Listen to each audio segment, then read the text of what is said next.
ఈరోజు మనం క్రైస్తవ్యం అంటే ఏంటి అన్న విషయాన్ని మొట్టమొదటిగా గమనిద్దాం.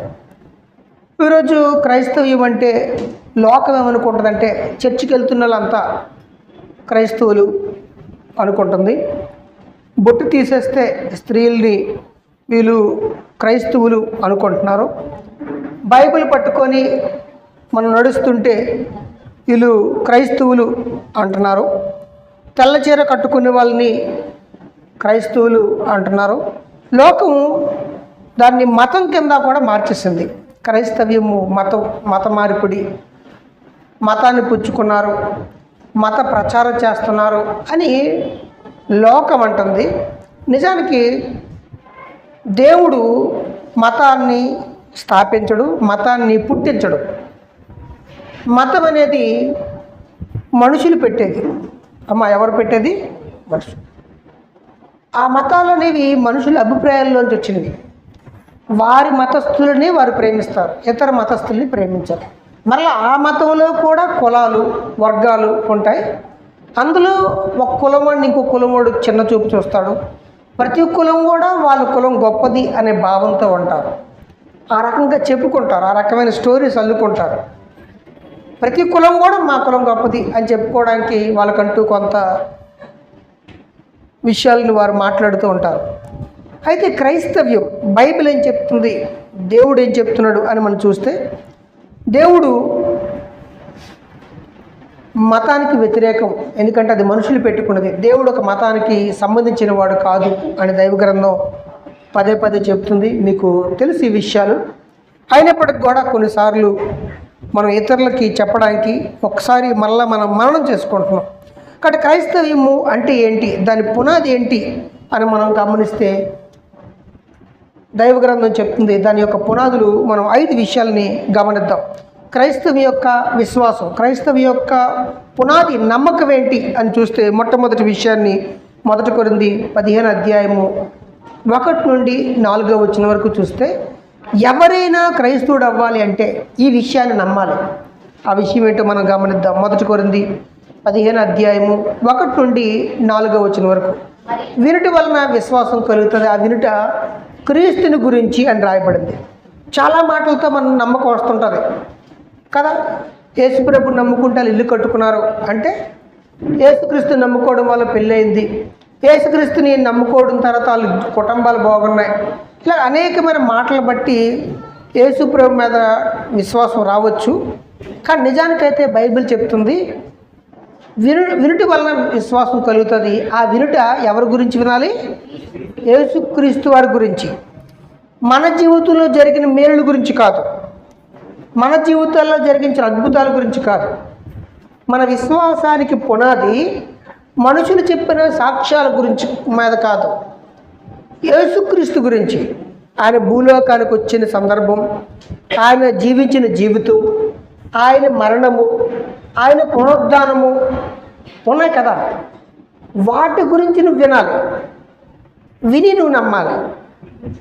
అంతే తప్ప లోకంలో చాలామంది చెబుతూ ఉంటారు, అలా చెప్పిన వాళ్ళు మళ్ళీ రివర్స్ అయిపోతారు. కొన్నిసార్లు అలా అయిపోయిన వాళ్ళు కూడా మనకు కనబడుతుంటారు ఈ లోకంలో. కాబట్టి మనుషుల సాక్ష్యాలు లేదా మనుషుల మాటల మీద కాదు చదువుదాం మనం.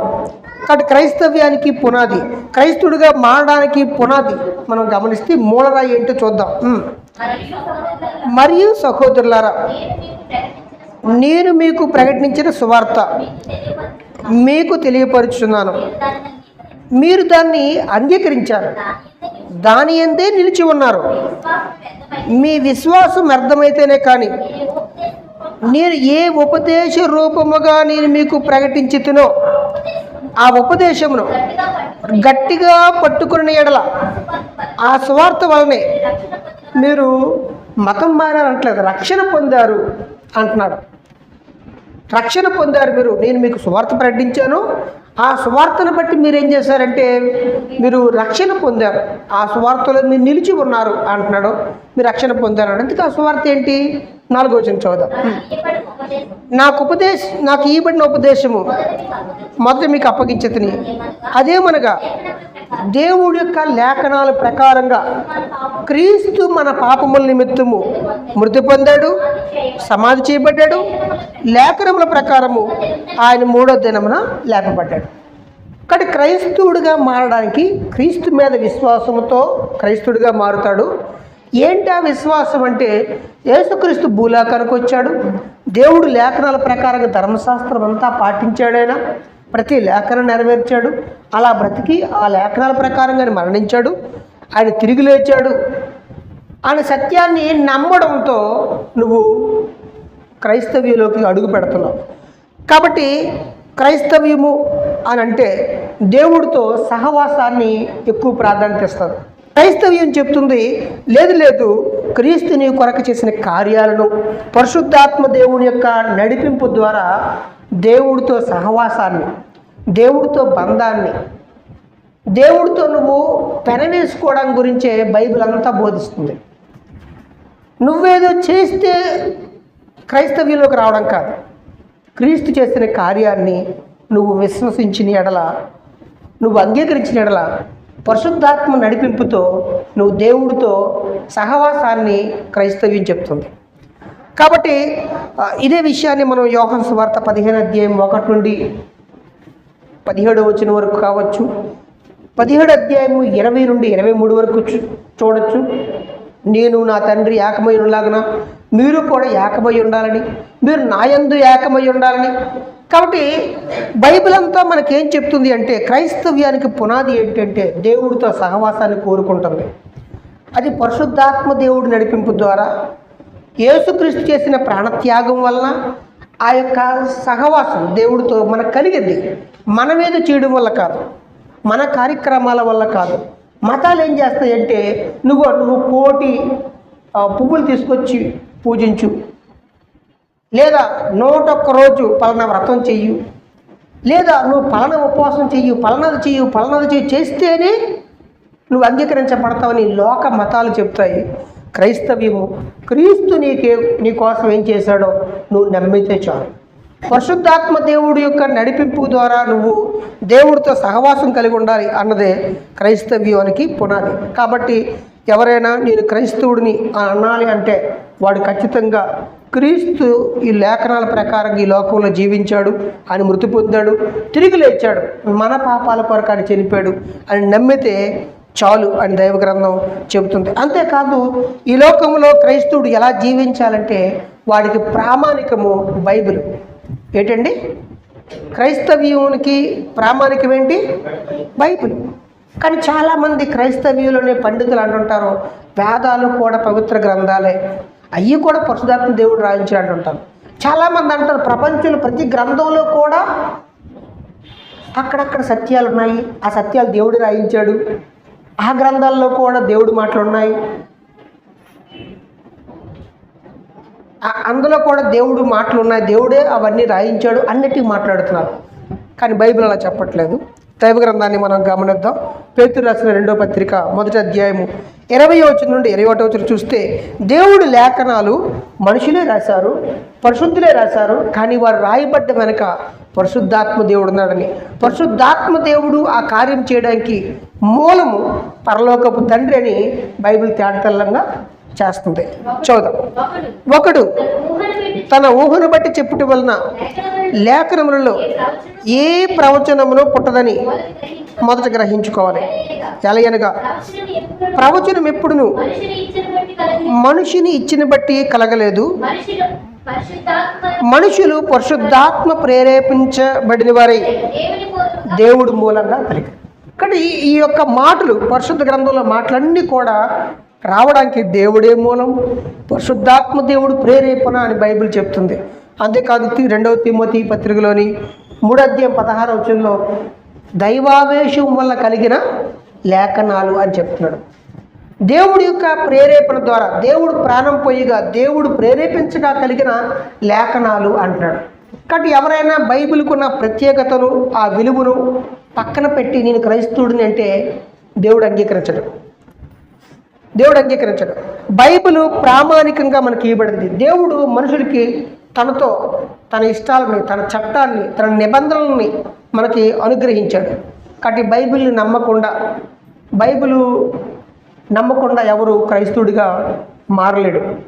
కాబట్టి మొట్టమొదటి విషయం, క్రీస్తు చేసిన ఆ గొప్ప త్యాగాన్ని, పరిశుద్ధాత్మ దేవుడి యొక్క నడిపింపుని అంగీకరించడమే క్రైస్తవ్యానికి పునాది అని చూస్తున్నాం. రెండవది, మన నమ్మకాలకి క్రైస్తవ్యానికి అని అంటున్నాడు, దైవ గ్రంథమే ప్రామాణికం అని చెప్తున్నాడు. కాబట్టి నేను బైబిల్ నమ్మనండి కానీ క్రైస్తవుడిని అంటే అర్థం ఏంటి? వాడు నకిలీ క్రైస్తవుడు అని అర్థం.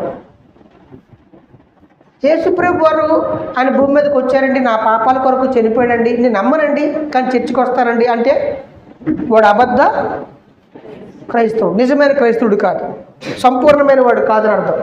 కాబట్టి దైవ గ్రంథం చెప్తుంది క్రైస్తవ్యం అంటే క్రీస్తు యొక్క త్యాగాన్ని అంగీకరించడం అని, విశ్వసించడం అని.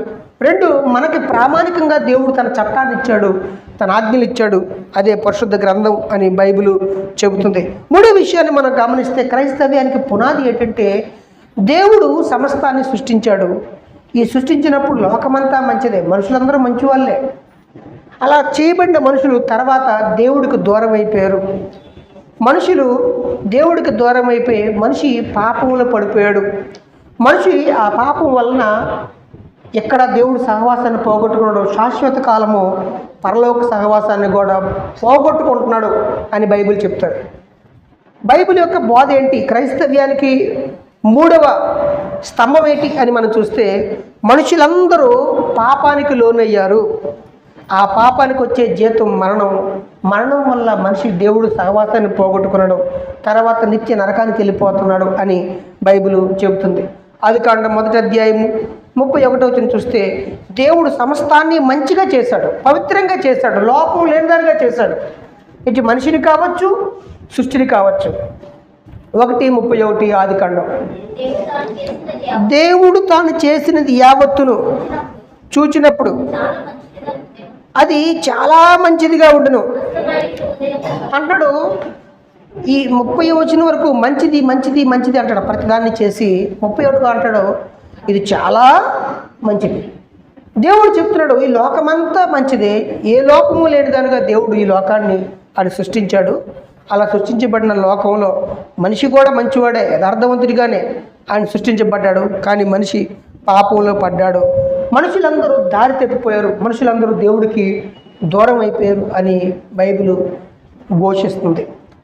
మనుషులు దేవుడు స్వరూపంలోనే సృష్టించబడ్డారు. మనుషులు దేవుడితో సహవాసం కలిగి ఉండేవారు, మనుషులు దేవుడితో పెనవేసుకుని ఉండేవారు. అసలు మనిషికి చావే లేదు. మనుషులు దేవుడు పోలిక, దేవుడు స్వరూపం అని బైబిల్ చెబుతుంది. అంతేకాదు మనిషి దేవుడికి దూరం అయ్యాడు. అలా దూరమైన మనుషులందరూ ఆ పాపానికి జీతమైన మరణంలోకి వెళ్ళిపోయారు, నిత్య నరకాలంలోకి వెళ్ళిపోతున్నారు అని బైబిల్ చెప్తుంది. అదే విషయాన్ని రోమిలు రాసిన పత్రిక 3వ అధ్యాయము 10వ వచనం, 11వ వచనం, 23వ వచనం చదువుదాం. ఏ భేదము లేదు, అందరూ పాపము చేసి దేవుడు అనుగ్రహించి మహిమను పొందలేకపోతున్నారు. కాబట్టి అందరూ కూడా ఏ భేదము లేదు. ఇందులో గ్రీకు దేశస్థుడని, యూదుడని, కాబట్టి ఏ భేదం లేదు, అందరూ కూడా పాపానికి లోనయ్యారు. 23వ వచనం కూడా మనం చూస్తే కాబట్టి మనం గమనిస్తే 23వ వచనంలో కూడా అంటాడు అందరూ కూడా దేవుడికి దూరం అయిపోయారు. ఇక్కడ నీతిమంతుడు లేడు, ఒక్కడును లేడు. మానవాళ్ళంతా పాపానికి బానిసలైపోయారని, అలా బందీలుగా మారిపోయిన మనుషులందరినీ దేవుడే మరలా కనికరించి ఆయన ప్రేమామయుడిగా తన ప్రేమంతా కుమ్మరించి దేవుడు తన కుమారుని భూలోకానికి పంపించి మరలా మన పాపానికి శిక్ష ఆయన మీద వేసి మరలా దేవుడితో మనకి ఆ బంధాన్ని దేవుడే కలిపాడు, దేవుడే కార్యము చేశాడు అని దైవ గ్రంథం చెబుతుంది. మరలా దేవుడితో ఉన్న బంధాన్ని పునరుద్ధరణ చేశాడు. ఇలా చేయడానికి కేవలము దేవుడు కృపే అని దైవ గ్రంథం చెబుతున్నట్టుగా మనం చూడగలం. ఈ విషయాన్ని హెబ్రీ పత్రికలో కావచ్చు, రోమిలు రాసిన పత్రిక 5వ అధ్యాయము 8వ వచనం, 6వ అధ్యాయం 23వ వచనంలో మనకి కనబడుతుంది. కాబట్టి మనుషులంతా దేవుడికి దూరం అయిపోయిన వారిని మరలా తనతో సమాధానపరుచుకోవడానికి, తనతో ఐక్యం చేసుకోవడానికి దేవుడు అపారమైన ప్రేమ కలిగి లోకమును ఎంతో ప్రేమించాడని చెప్తున్నాం. అలా చెప్పిన దేవుడు తన కుమారుని భూలోకానికి పంపించాడు అని చెప్తుంది. చదువుదాం మనం 5వ అధ్యాయము 8వ వచనం. రోమిలు రాసిన పత్రిక. అయితే దేవుడు మన ఎడల తన ప్రేమను వెల్లడిపరిచి ఉన్నాడు. ఎట్లనగా మనం ఇంకనూ పాపులమై ఉండగా. కాబట్టి దైవ గ్రంథం ఏం చెప్తుందంటే, దేవుడితో ఆ బంధాన్ని దేవుడి మరలా ఆయన చూస్తూ ఉండలేక మనుషులందరూ పాపానికి వెళ్ళిపోయి ఇక్కడ మరణిస్తూ తర్వాత నరకానికి వెళ్ళిపోతున్నాడని చెప్పి దేవుడి కార్యం చేసినట్టుగా బైబిలు చెబుతుంది. హెబ్రీ పత్రిక 9వ అధ్యాయము 11 నుండి 14 వరకు మనం చదివిన, 10వ అధ్యాయము 10వ వచనం చదివిన మనం గమనిస్తే ఈ సృష్టి సంబంధము కానీ అతి పరిశుద్ధ స్థలంలోకి యేసుప్రభు వెళ్ళాడు. ప్రతి ప్రధాన యాజకుడు పాత నిబంధనలోని ఈ సృష్టి సంబంధమైన అతి పరిశుద్ధ స్థలంలోకి వెళ్ళేవాడు. అందరు రక్తాన్ని, అందరూ పాపము నిమిత్తము ఆ మేక కానీ గొర్రె కానీ రక్తాన్ని పట్టుకొని. కానీ యేసుప్రభు ఏం చేశాడంటే ప్రధాన యాజకుడిగా వచ్చి ఈ సృష్టి సంబంధం కానీ పరలోకములో అతి పరిశుద్ధంలోకి ఎంటర్ అయ్యాడు. అందుకని మగ్దలని మరి ఆయన ముట్టుకోబోతుంటే, నన్ను ముట్టుకోవద్దమ్మా, నేను ఇంకా తండ్రి వద్దకు వెళ్ళలేదు. ఎందుకంటే తన దేహాన్ని దేవుడికి బలిగా అర్పించాడు. అలా అర్పించిన అర్పణను అతి పరిశుద్ధంలోకి వెళ్తే ఎవరు ముట్టుకోకూడదు. ఇది పాత నిబంధనలో పద్ధతి. కాబట్టి నువ్వు ముట్టుకోవద్దమ్మా అని చెప్పాడు. కాబట్టి పరలోకపు తండ్రికి ఈ సృష్టి సంబంధమా కానీ పరలోకంలోనే ఎంటర్ అయ్యాడు మన కొరకు. కాబట్టి మనుషుల్ని దేవుడితో సమాధానపరిచే ఆ గొప్ప కార్యక్రమం యేసు ప్రభు ద్వారా జరిగింది. 10వ అధ్యాయం 10వ వచనంలో కూడా అక్కడ అంటాడు, యేసుక్రీస్తు యొక్క శరీరము ఒక్కసారి అర్పింపబడుట చేత ఆ చిత్తమును బట్టి. కాబట్టి మనుషులందరినీ పరిశుద్ధపరిచి దేవుడితో సమాధానపరిచి దేవుడితో ఆయన ఐక్యం చేసినట్టుగా సహవాసాన్ని మళ్ళా ఆయన కలిపినట్టుగా మనం చూస్తున్నాం. కాబట్టి క్రైస్తవ్యం ఏమి నమ్ముతుంది, క్రైస్తవ్యం ఏమి ప్రకటిస్తుంది అంటే 3 విషయాలు చూసాం. ఒకటి, దేవుడే మనుషుల కొరకు ప్రాణం పెట్టాడని, దేవుడే మనుషుల కొరకు ఆయన వచ్చాడని, ఆయన వారి కొరకు మరణించాడని ఎవరైతే నమ్ముతారో వారే క్రైస్తవులు అని చూసాం. అంతేకాదు ఈ సత్యాలన్నీ చెబుతుంది దేవుడి యొక్క చట్టం, దేవుడి యొక్క ప్రామాణిక గ్రంథం, పరిశుద్ధ గ్రంథం అని. ఆ గ్రంథాన్ని నమ్మడం క్రైస్తవ్యానికి ప్రధానమని, నమ్మని వారు ఒకవేళ చర్చిలో ఉన్న వాళ్ళు అన్యులే అని చూస్తున్నాం. 3వ విషయాన్ని మనం గమనిస్తే క్రైస్తవ్యం చెప్తుంది మనుషులంతా దేవుడు పోలిక, దేవుడు స్వరూపం, మానవ జాతి అంతా దేవుడి నుండే వచ్చారు, దేవుడితో కలిసి ఉండేవారు అని బైబిల్ చెప్తుంది. ఎవరైతే దేవుడిని అంగీకరించకుండా ఉన్నారో వాళ్ళు ఇంకా మరణంలో ఉన్నారు, వారు నిత్యమైన మరణానికి వెళ్ళిపోతారు అని బైబిల్ చెప్తుంది. దేవుడు యేసుక్రీస్తు వారిని పంపించి మనుషులందరినీ మరలా తనతో సమాధానపరుచుకునే పని చేశాడు అని దైవ గ్రంథం చెప్తుంది. కాబట్టి ఈ 3 సత్యాలు మనం గమనించాం. 4వ విషయాన్ని మనం గమనిస్తే, 4వ విషయం ప్రేమ కలిగి జీవించమని క్రైస్తవ్యం చెప్తుంది, బైబిల్ చెప్తుంది, దేవుడు చెప్తున్నాడు. అందుకని మీరు గమనించండి, ఈ లోకంలో అందరినీ ప్రేమించగలిగే గొప్ప మనస్సు ఎవరికి ఉంటుందంటే క్రైస్తవులకు ఉంటుందండి. మిగిలిన వాళ్ళకి ఉంటుంది, కానీ 100లో ఒకరిద్దరికి ఉంటుంది. కానీ క్రైస్తవుల్లో 100కి 90 మందికి ఉంటుంది. 100కి 90 మంది. మీరు గమనించండి, మన దేశం కానీ దేశం నుండి వచ్చి ఇక్కడ ప్రతి రాష్ట్రంలోని మిషనరీలు సేవ చేశారు. మీరు ఎవరైనా చూపించండి ఈ దేశంలో నుంచి ఇంకో దేశానికి వెళ్ళి వీడి మతం కానుడి గురించి పోరాటం చేసి చనిపోయిన ఎవడన్నాడా? ఎవరు కనబడరు. క్రైస్తవ్యులు మాత్రమే ఉంటారు. కారణం ఏంటంటే దేవుడు ఆయన్ని ఆరాధించమని చెప్పాడు. ఆయన్ని ఆరాధించడం మాత్రమే కాదు, నా స్వరూపాన్ని కలిగి ఉన్న మనిషిని కూడా నువ్వు ప్రేమించాలి, వాడికి నువ్వు సహాయం చేయాలి అని బైబిల్ చెప్తుంది. చదువుదాం 13వ అధ్యాయము యోహాను సువార్త 34-35 వచనాలు చదువుదాం. కాబట్టి క్రైస్తవ్యానికి పునాది ఏంటి అని మనం చూస్తే ప్రేమ. అందుకని ఈ లోకంలో ఎవరు క్రైస్తవ్యాన్ని ఆపలేరండి. ఇక్కడ మనం గమనిస్తే దైవ గ్రంథం చెప్తుంది, అంటాడు క్రైస్తవ్యానికి క్రీస్తు బోధకు ప్రేమే అంటాడు. నిజంగానే ఒకవేళ మనలో ప్రేమ లేదనుకోండి, మనం క్రైస్తవులం కాదండి. క్రైస్తవులు మనం చెప్పుకోవచ్చు, మా అమ్మ క్రైస్తవురాలు, మా నాన్న క్రైస్తవుడు, నేను 30 సంవత్సరాల క్రైస్తవుడిని అని మనం చెప్పుకోవచ్చు. కానీ దేవుడు మాత్రం ఆయన అంగీకరించడు. నేను చర్చికి వెళ్తున్నానండి, నేను దక్షిణ భాగం ఇస్తున్నానండి, రొట్టె తింటున్నాను, ద్రాక్షరసం తాగేస్తున్నాను అంటే ఇక్కడ ద్రాక్షరసం తాగేస్తున్నాను, అక్కడ బయటని కూడా తాగేస్తున్నాను ఏమండి అని మనం చెప్పుకోవచ్చేమో. కానీ దేవుడైతే అంగీకరించడు. క్రైస్తవ్యానికి దేవుడు చెప్తున్నాడు, నువ్వు క్రైస్తవుడివి, నువ్వు నిజంగా దేవుడిని అంగీకరించిన వాడివి అంటే మనలో ఉండవలసింది ప్రేమ. యోహాను సువార్త 13:34-35 చదువుదాం. మీరు ఒకరినొకరు ప్రేమించాలి. మీరు చెప్పండి, ఒకరినొకరు ప్రేమించాలి. మనం ప్రేమిస్తున్నామా? అందుకని మీరు ఒకరినొకరు ఏం చేయాలి? ప్రేమించుకోండి అని కొత్త ఆజ్ఞ మీకు ఇస్తున్నాను అని అంటాడు. మీరు నిజంగా నా బిడ్డలే, నా శిష్యులే, నన్ను వెంబడిస్తున్నాను దేన్ని బట్టి తెలుస్తుంది? దీన్ని బట్టి అండి నువ్వు నిజమైన క్రైస్తవుడివి అనడానికి సూచన ఏంటంటే నువ్వు ప్రేమిస్తేనే క్రైస్తవుడివి. ఒకవేళ ఆ ప్రేమ అనేది మనం లేకపోతే అసలు మనం క్రైస్తవులమే కాదు. కానీ క్రైస్తవ్యానికి ప్రేమే పునాది అని దైవ గ్రంథం చెబుతుంది. 1 యోహాను 4:7-12 మనం చూస్తే ఆయన అంటున్నాడు, ప్రేమ లేనివాడు నావాడు కాదు, ప్రేమ లేనివాడు నరహంతకుడు, వాడులో జీవం లేదు అని చెప్తున్నాడు. దేవుడు ప్రేమ స్వరూపై ఉన్నాడు, ప్రేమ దేవుడి మూలంగా కలుగుతుందని చెప్తున్నాడు. అంతేకాదు ఇక్కడ అంటున్నాడు ప్రేమ లేనివాడంట నరహంతకుడు అటండి. మనం గమనిస్తే అంటున్నాడు అసలు క్రైస్తవుడు అనేవాడు ప్రేమ కలిగి ఉంటాడు, వాడు ప్రేమిస్తాడు అని దైవ గ్రంథం చెప్తుంది. కాబట్టి చెప్పండి, నిజంగా మనం నిజమైన క్రైస్తవులు, నిజంగా క్రైస్తవ్యంలో ఉన్నామా మనం అనేది మనల్ని మనం గమనించుకోవాలి. అందుకని దైవ గ్రంథం చెప్తుంది క్రైస్తవ్యానికి పునాది ఏంటంటే క్రీస్తు మరణించి తిరిగి లేచాడు అన్నది నువ్వు నమ్మడం. ప్రామాణిక గ్రంథంగా మనకి ఇవ్వబడిన పరిశుద్ధ లేఖనాలని నువ్వు అంగీకరించడం, వాటికి విలువనివ్వడం. లేదండి అన్నిట్లో ఇదొకటండి అని మాట్లాడితే ఎలాగవుతుంది?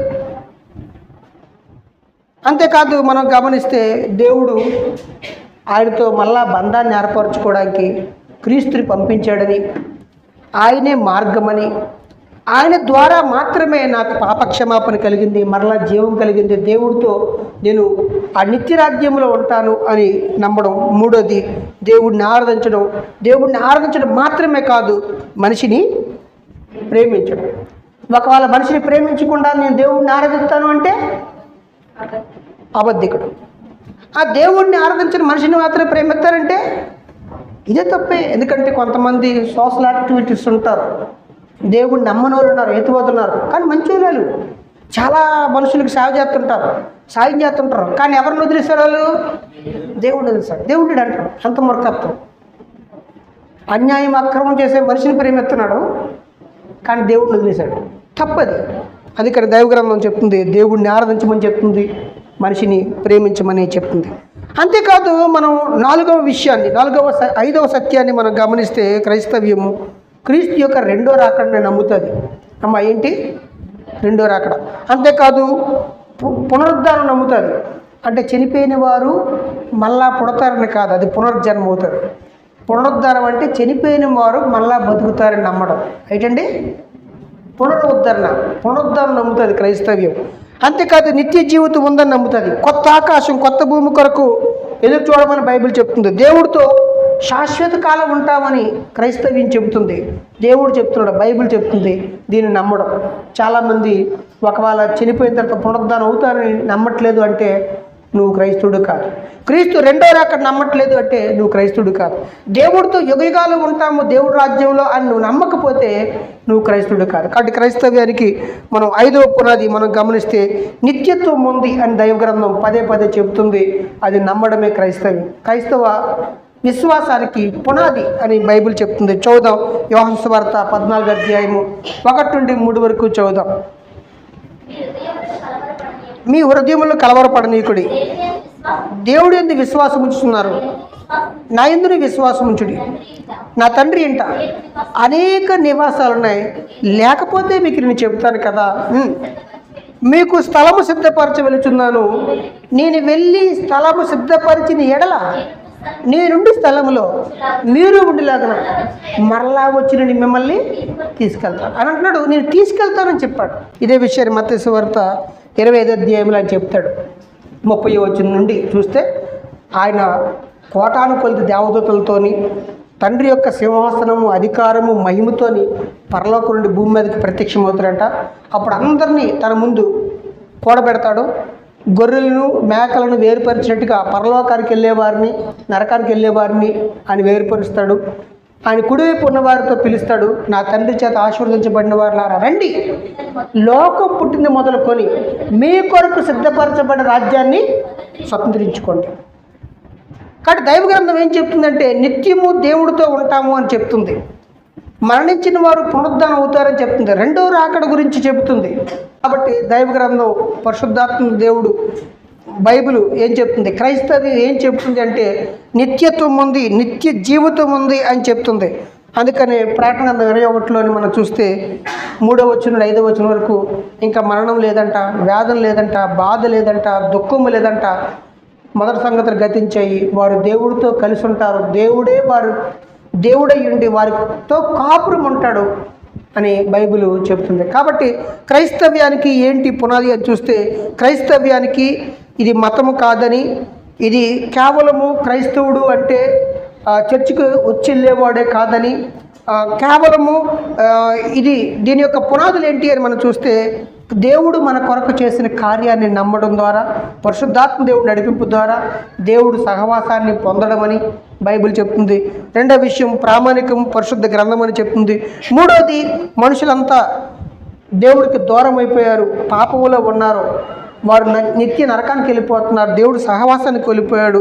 అయితే దేవుడు ప్రేమమడి ఆయనే ఆ యొక్క బంధాన్ని మరలా పునరుద్ధరించాడని, ఆయనే భూమి మీదకి వచ్చాడని, ఆయనే మన కొరకు మరణించాడని, ఆయనే మనల్ని ప్రేమించాడని బైబిల్ చెప్తుంది. అంతేకాదు 4వ విషయం క్రైస్తవ్యం అంటే ప్రేమ కలిగి ఉండడమని, ఒకవేళ ప్రేమ లేకపోతే క్రైస్తవుడు కాదని చెప్తుంది. అంతేకాదు 5వ విషయం క్రీస్తు రెండో రాకడను, పునరుద్ధానాన్ని, నిత్య జీవాన్ని, కొత్త ఆకాశాన్ని, కొత్త భూమి కొరకు ఎదురు చూస్తున్నామండి. దేవుడితో శాశ్వత కాలం ఉంటాం, నిత్యత్వంలో ఉంటాం, అనంతకాలం ఉంటామని బైబిల్ చెప్తుంది.